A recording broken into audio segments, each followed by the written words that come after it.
Coucou, j'espère que vous allez bien. Alors une petite vidéo pour vous présenter le coffret anti-sèche du tarot d'Emmanuel Iger, paru aux éditions Animae. Alors une création que j'ai plaisir à vous faire découvrir car elle sera d'une grande aide pour les débutants. Forcément, comme ce sont des anti-sèches, les experts du tarot n'y trouveront pas leur compte, je pense, mais les débutants adoreront parce que déjà d'une, l'idée est géniale. Elle rend le tarot plus accessible, l'apprentissage plus rapide, et de deux, le format est sympa. Vous verrez sur les fiches, comme elles sont grandes, c'est clair, c'est aéré. Allez, je vous propose tout de suite qu'on découvre le coffret. Un petit coup d'œil vite fait à l'arrière. Donc déjà son prix, il est de 17,95 €. Je vais pas tout vous lire comme on va découvrir, mais donc ne séchez plus jamais devant vos cartes. Ce coffret essentiel pour les débutants contient 28 fiches mémo rassemblant toutes les clés du tarot, alors Marseille ou Rider Waite Smith, en format pratique.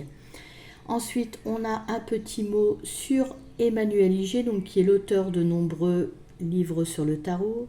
Et on peut retrouver ses enseignements sur son site et il y a l'adresse. Donc voilà.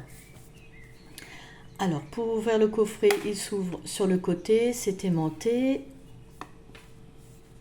On a quelques petites phrases. Donc, vous tenez entre vos mains les clés qui vous aideront à explorer le monde fascinant du tarot. Puis ces arcanes illuminer votre chemin et l'enrichir de 1000 trésors. Passionnément vôtre, Emmanuel. Voilà. Voilà pour l'intérieur du coffret. Donc on parlait de grandes fiches mémo. Alors j'ai préparé une carte de tarot, comme ça vous pourrez comparer niveau grandeur, vous aurez déjà une idée. Donc voilà. Donc oui, effectivement, ce sont des grandes cartes, un peu comme les grandes cartes oracle. Alors, je vais vous les présenter comme des cartes à jouer. Donc on voit que les tranches sont dorées. Donc 28 fiches. Le dos est bleu marine, toujours avec ce lapin ailé. Voilà. Et allez, on va découvrir chaque fiche mémo. Donc en premier, vous avez les arcanes majeurs. Donc on part du fou jusqu'au monde. Donc, signification à l'endroit. Donc voilà, jusqu'au monde. Et donc après, on a toujours les arcanes majeurs du fou jusqu'au monde, mais à l'envers cette fois-ci.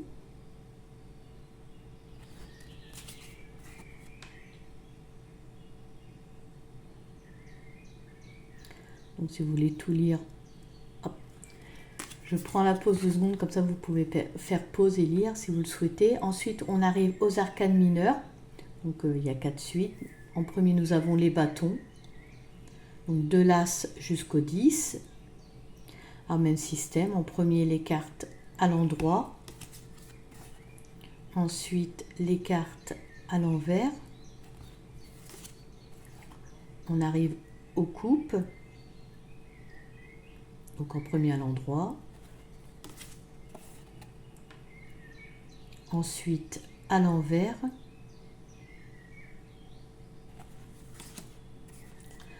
Les épées, toujours pareil, en premier les épées à l'endroit. Et ensuite à l'envers. Donc je ne sais pas si vous avez remarqué quand même le détail, on a gris foncé, après gris clair. Là, sur les coupes, c'était violet. Ensuite, bon ben mauve. Voilà pour... Donc le détail est soigné tout de même. Donc les deniers à l'endroit. Donc là, vert plus clair, forcément à l'envers.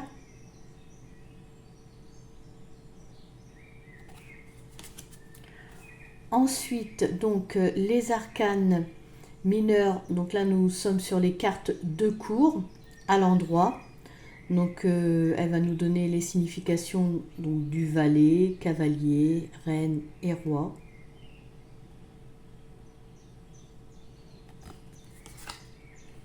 Et donc ensuite, à l'envers, pour les cartes de cour, donc valet, cavalier, reine, roi.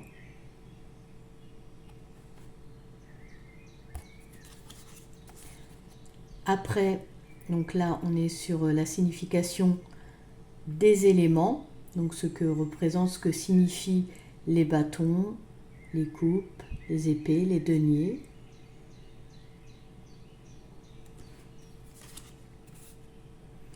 Ensuite, à propos des arcanes mineurs, donc les classes, donc les figures de cour s'appellent ainsi car leurs personnages forment une cour médiévale. Elles représentent des attitudes que l'on peut avoir ou adopter. Donc la signification du valet, du cavalier, de la reine, du roi. Ensuite, toujours au niveau des arcanes mineurs, on nous parle des chiffres et de leur signification. Donc, par exemple, un graine, étincelle, opportunité, début.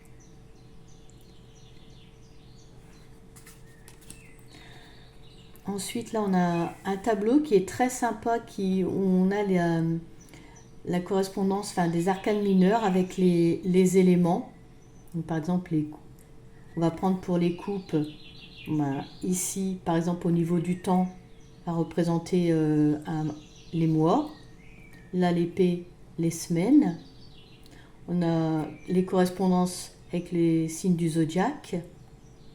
L'énergie que véhicule la suite, les bâtons ou la coupe. Par exemple, les bâtons, l'énergie, c'est actif. Voilà, l'humeur, la fonction. Donc un tableau récapitulatif qui est très utile. Voilà. Ensuite, donc on nous parle des arcanes majeurs, le voyage initiatique, ce que cela représente. Donc la suite des 22 majeurs représente un parcours de découverte de soi. Chaque étape est un pas supplémentaire. L'étudier aide à s'approprier les cartes et à progresser vers la réalisation de soi. Donc après là on a l'histoire, donc le déroulé de l'histoire. On part du fou jusqu'au monde.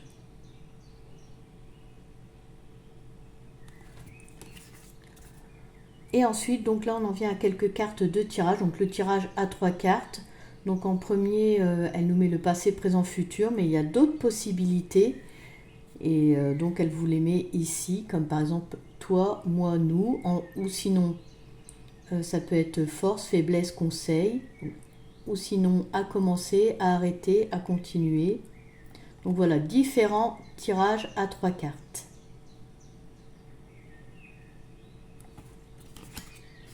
Ensuite, nous avons le tirage décisionnel, donc tirage oui, non traditionnel.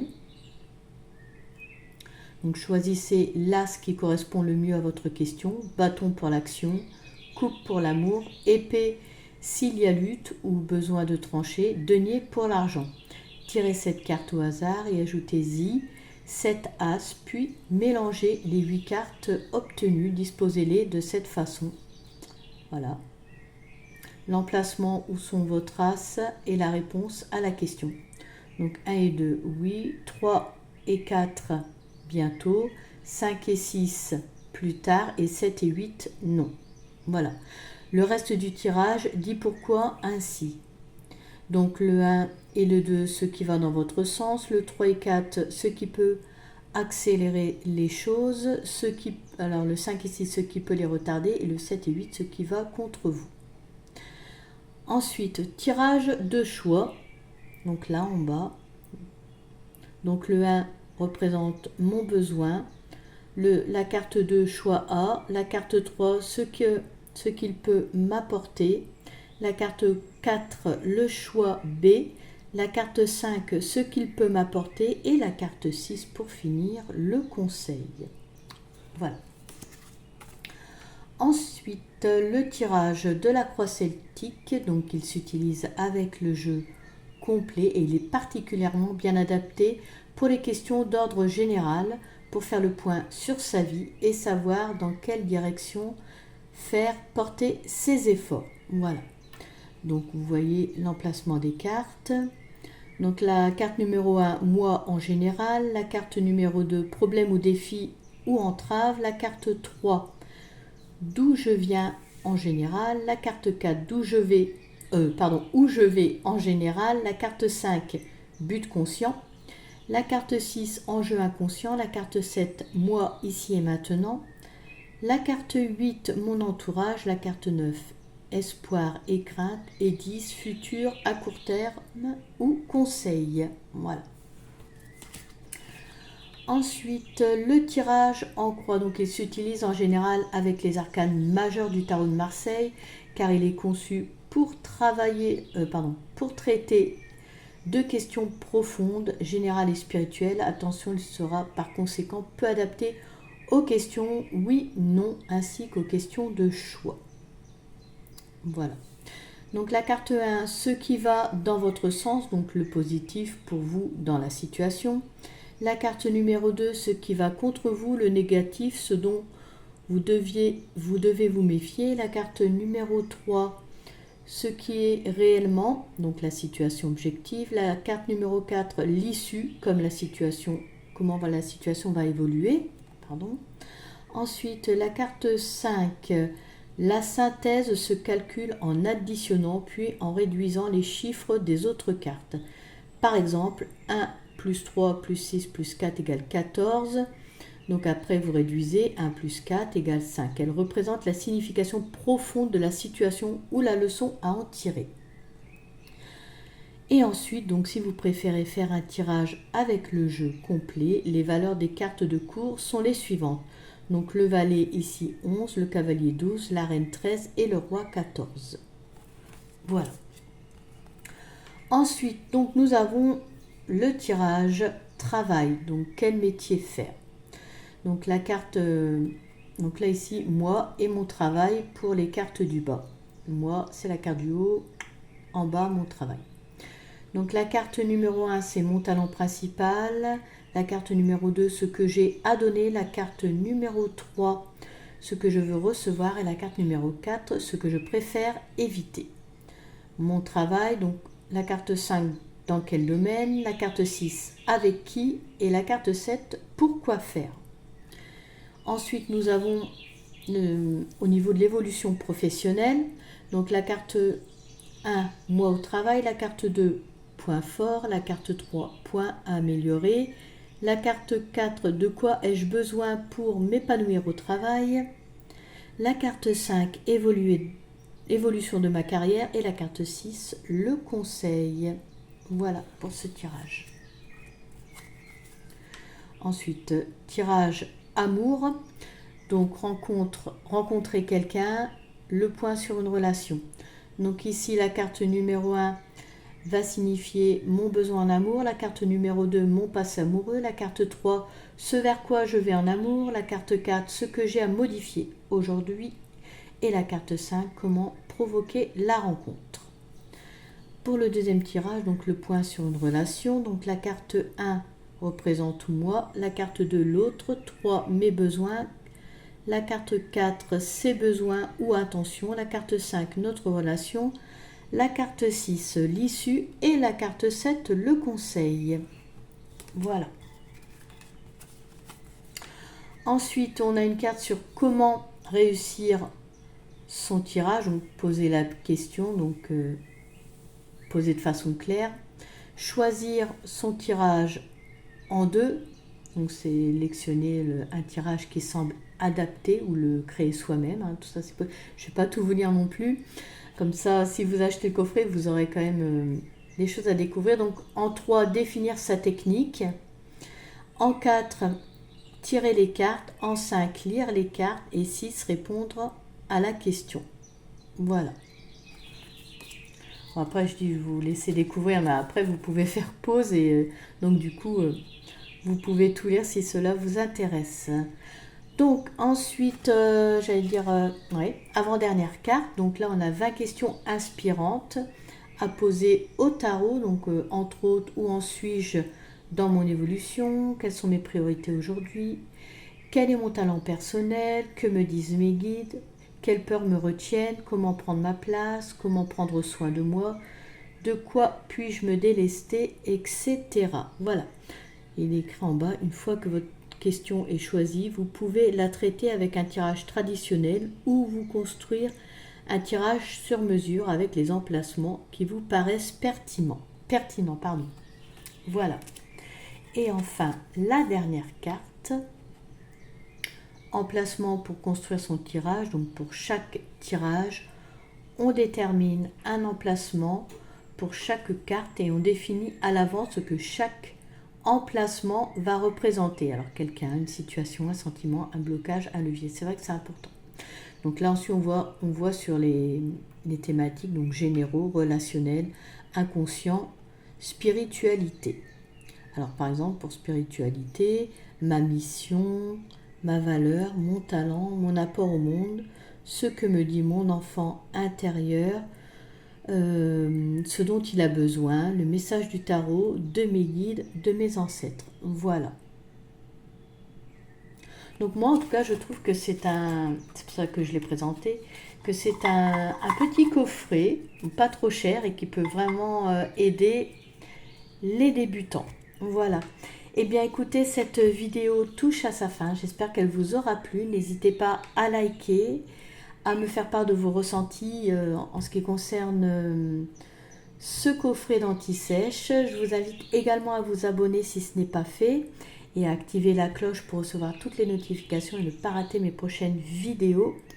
Pour ma part, je vous remercie de m'avoir suivi. Je vous remercie également pour votre soutien si vous faites partie de ma petite communauté. Pour finir, eh bien, je vous souhaite le bonheur, la sérénité, l'harmonie et la lumière dans votre vie.